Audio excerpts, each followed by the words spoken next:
Hello mga day! Good morning! And goedemorgen ka dito sa the Netherlands.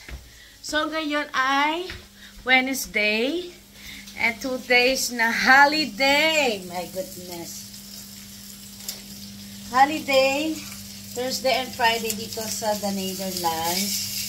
So meaning, walang pasok mga guys. So, ngayon yung last day of work this week. So, I'm excited kasi taong bahay ako bukas.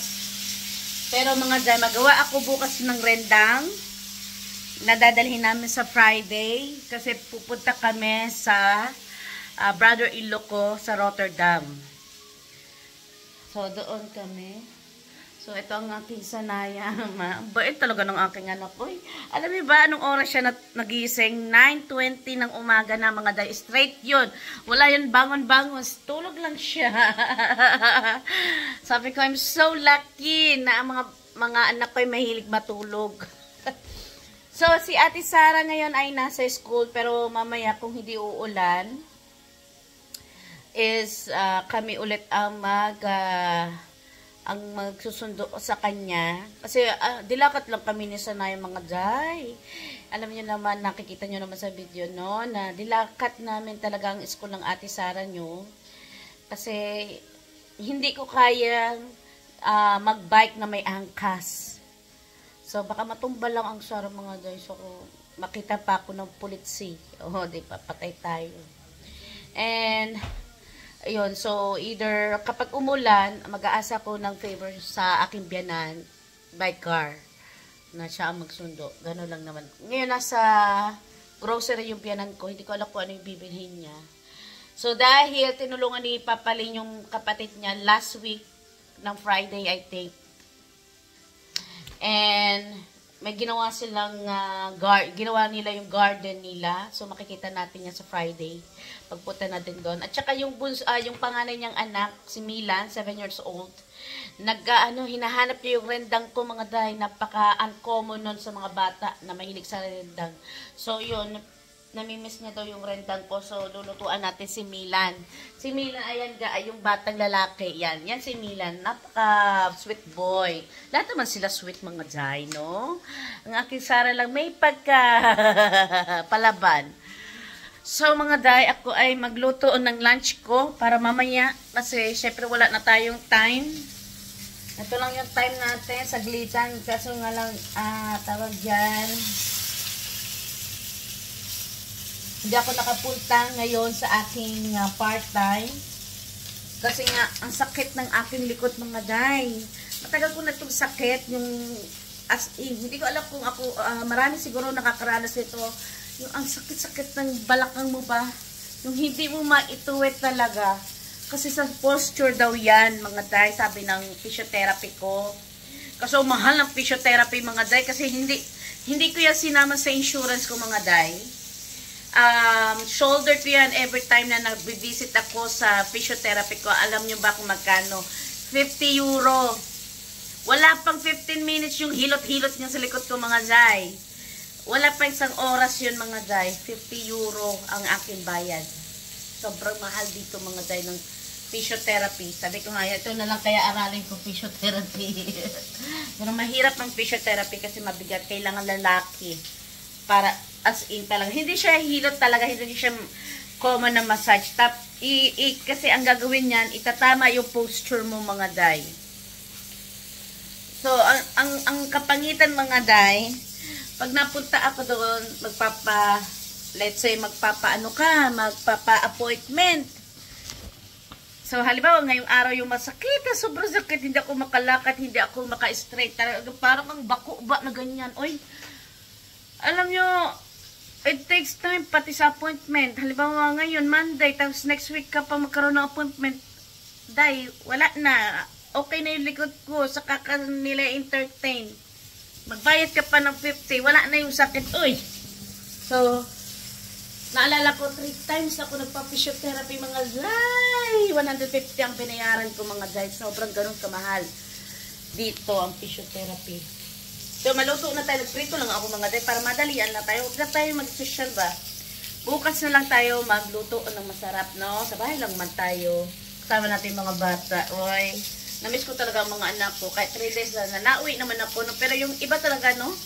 Iba talaga. Ay, grabe ang ulap mga day. Ang dilim ng ulap. Sobrang lakas na naman ang ulan mamaya. Kahapon, hindi ako naabutan ng ulan, praise God. Pero ngayon, hindi ko alam kung abutan ako ng ulan. Dito naman mga day, malaman ninyo kung uulan o hindi. Pero syempre, bipolar ang ating weather dito. Talagang gustuhin niya. Diba? Ayan, maluto na ang ating pagkain mga day. Ganito na.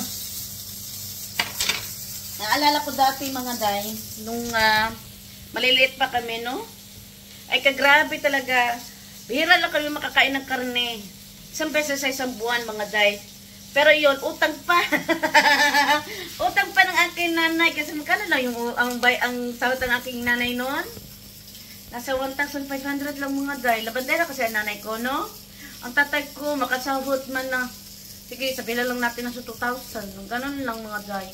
Pero bayad utang yun. Kasi bago dumating yung sahod, ang dami na namin na utang sa sari-sari store mga day. Siyempre, mahalaga sa amin kanin. Ang tatay ko mahilig magtanim. Ayan. Kahit talbos-talbos lang kami mga day. Yan talaga diskarte ng aking ama, no? Talagang, basta mahalaga may kanin kami, okay lang kahit walang ulam. Kasi madiskartehan ng ulam kaysa sa kanin mga day. Pero kapag wala kami kanin, ang bigas mga day, ayan na isang isang lutuan na lang mga day. Ang sahod pa ng aking amay kay tagal-tagal pa patay ang nanay ko. Kasi yung nanay ko yung sahod niya is na pambayad utang na yan.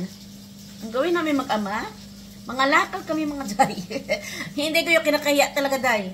As in, mga lakal kami mga day, mag-plastic at saka yung mga nabebenta pa dati yung mga lata ng sardinas, nabebenta pa yan mga day. Hindi ko alam kung ngayon kung nabebenta pa o hindi na. Nabebenta yan dati mga day.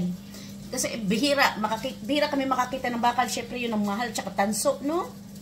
So doon kami kakapit sa plastic at saka sa lata ng sardinas mga day. So, baka kami dyan sa mga day, baka 100 pesos di kami mga day. O, mura pa yun ang bigas noon mga day. Makabili ka pa ng bigas na 25 per kilos. Hindi na siya masarap-sarap. Hindi siya tinatawag dito, dumirado. Ano ba doon? Nakalimutan ko na yung mga tawag. Hindi yan, Yasmin, no? Yung parang, pwede na rin, pwede na kainin, masarap na, ganyan. Ganyan yung bigas na nabibili namin dati mga day, no? Ganun talaga ang buhay namin mga day. Hindi kaya kinakaya talaga naalala ko lang, no? Kahapon nga, hindi yan kahapon, no? Nakaraan nga. So, nagpacking kami kahapon, yung galon, malaking galon mga day. Sabi ko, naalala ko na naman yung aking buhay noon.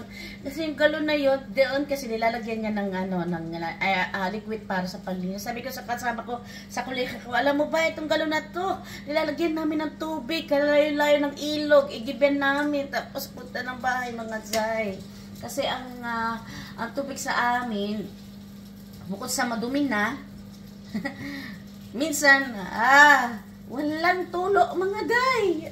Isang araw walang tulo. So wala kang choice.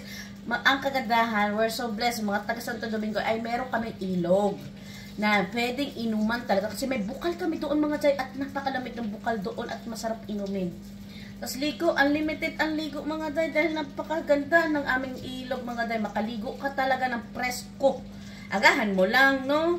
Kasi mga umaga tanghali, yan. Mga hapon, less na yung mga tao. Pero umaga tanghali, yan, maraming tao. Kasi yung iba, mga sundalo din, doon din naliligo, mga day. Tapos yung, syempre, mga ibang nayo, nakikidayo din minsan, no? Doon din sila maligo talaga. Ay, sobrang na-miss ko talaga ang buhay ko dati sa aming balay. Sa aming, bahay, no? Sa aming bahay sa... Pero buhay pa yung mga magulang ko mga day. Pero nung namatay na yung nanay-tatay ko, ayan na, nagsarili na ako, saan ako nagpupunta mga day. Gala na ako mga day. Pero thanks God talaga na yung protection niya sa akin ba. Hindi nawala talaga mga day. Pero sobra talaga na proud ako sa sarili ko ba na yun ang pinagaling kong mga day talaga. So ngayon, hindi na tayo makakain ng isang araw sa isang buwan lang, pwede na natin makain ang karne kung gugustuhin natin araw-araw. Pero huwag naman araw-araw. Kailangan din natin maging healthy, no? Siyempre, yung biyanan ko may mga salada dyan na pwede mong pick upin, no? Pitas-pitas ka lang mga jay. So, thankful talaga ako mga jay ngayon na alam niyo, hindi nawawalan ng bigas, sasaingin, ulam na uulamin. Alam mo, lagi, yun nga sasabi ko, hindi ko problema, hindi ko iniyakan kapag mauubos na yung, halimbawa, isang pack na lang yung diaper ni Sarah, tapos isang pack na lang yung gatas ni Sanaya. Hindi ko yan iyakan mga day kasi may dudukutin ako at ibibili ko kaagad. Diba? I'm so thankful talaga mga day na yun na ang buhay.